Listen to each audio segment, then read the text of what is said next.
Good morning, one and all. Thank you, organizers, for the opportunity. So, just in continuation with this ER positive session, yeah. So, we all know that even after the completion of adjuvant endocrine therapy in early breast cancer, one-third of the patients with stage 2 and more than half of the patients with stage 3 hormone receptor HER2 negative early breast cancers will experience recurrence up to decades after the diagnosis.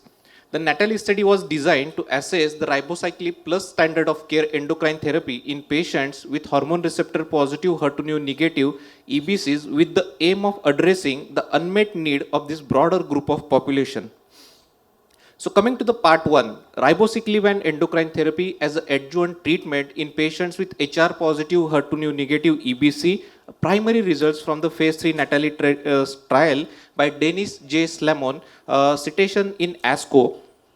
So if you see the basic design of the NATALY study, which included the adult patients with hormone receptor positive HER2 negative EBC, prior endocrine therapy allowed up to 12 months, anatomical stage 2A, 2B and 3, not only in 2A node negative or node positive, in node negative population grade 2 and evidence of high risk features such as Ki-67 of more than or equal to 20%, Oncotype DX breast recurrence score of more than or equal to 26 or high risk via genomic risk profiling. So the randomization stratification factors were not only anatomical stage but also menopausal status, receipt of prior neoadjuvant chemotherapy, geographic location, and the entire population was randomized into 1:1 fashion into ribociclib at a dose of 400 mg per day, 3 weeks on, 1 week off schedule for 3 years, plus NSAI, letrozole or anastrozole for more than or equal to 5 years, plus goserelin in men and premenopausal women versus NSAI alone. The primary endpoint of this trial was invasive disease-free survival using STEEP criteria, and the secondary endpoints were recurrence-free survival, distant disease-free survival, overall survival, patient-reported outcomes, safety and tolerability.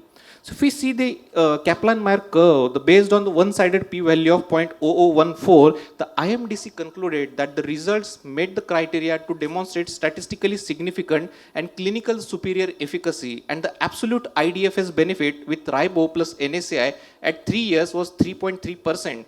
And the risk of invasive disease was reduced by 25.2% with ribo plus NSAI versus NSAI alone. So if we see the 3-year IDFS rate, the hazard ratio was 0.74, more in favor of ribo plus NSAI group. So health-related quality of life of patients with hormone receptor positive HER2 negative EBC was maintained with the addition of ribociclib to standard of care adjuvant NSAI versus NSAI alone in NATALY. So the conclusions were it supported the ribo plus NSAI as a new treatment of choice in a broader group of populations in patients with stage 2, stage 3 early breast cancers at risk of recurrence, including the patients those who were node negative at a dose of 400 mg milligram per day.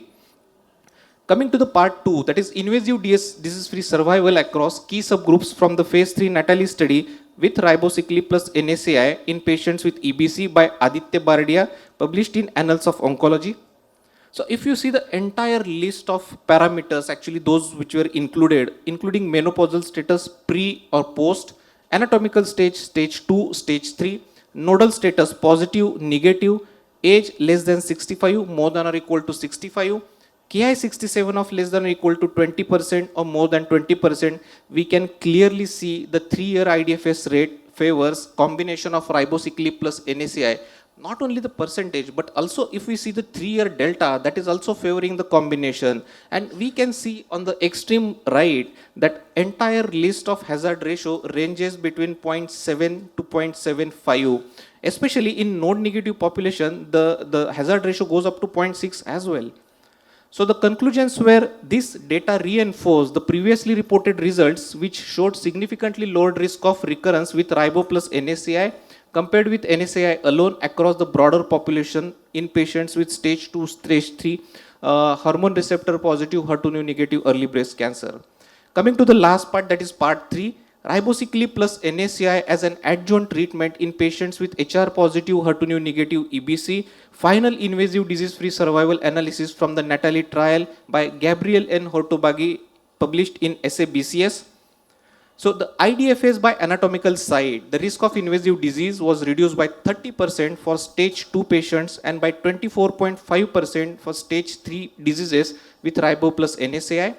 Invasive disease free survival by nodal status, the risk of invasive disease was reduced by 27.7% for node negative and 24.1% for node positive population with Ribo plus NSAI combination. So the IDFS at a median follow-up was almost 33.3 months and an additional 5.6 months from the second interim efficacy analysis, and an absolute benefit with Ribo plus NSAI was 3.1% at 3 years, and the risk of invasive disease was reduced by 25.1% with Ribo plus NSAI combination. So if we see the DDFS, that is distant disease-free survival benefit with Ribo plus NSAI was 2.7% at 3 years, and the risk of distant disease was reduced by 25.1% with Ribo plus NSAI versus NSAI alone. Coming to the overall survival parameter, the median follow-up for overall survival was 35.9 months at the final analysis, and the overall data require long-term follow-up as there were fewer than 4% events in both the treatment arms. So the conclusions at the final IDFS analysis at Natalie, where Natalie further emphasized the significant IDFS benefit of 3 years of Ribo plus NSAI or NSAI alone in HR positive HER2 negative EBCs. So coming to my comments, comment 1, it emphasizes the significant IDFS benefit of 3 years Ribo plus NSAI over NSAI alone in broader population of patients with HR positive HER2 negative EBCs at risk of recurrence. Comment 2. Unlike Monarch E study, which selected high-risk population, Natalie also had a population which had no negative disease. Delayed recurrences, especially in younger patients who have longer life to live, may really benefit from such strategies. And yes, of course, we await the longer follow-up. So my take-home message based on these data, ribociclib, a selective inhibitor of CDK4/6, have a demonstrated efficacy in adjuvant setting and is well tolerated when combined with endocrine treatment in pre, peri and postmenopausal women with HR positive HER2 negative EBCs. Considering the role of CDK4/6 RBE2F pathway in endocrine resistant, there is a rationale for the use of Ribo plus endocrine therapy in preventing or delaying the acquired resistance to endocrine therapy in the adjuvant setting to improve invasive disease-free survival.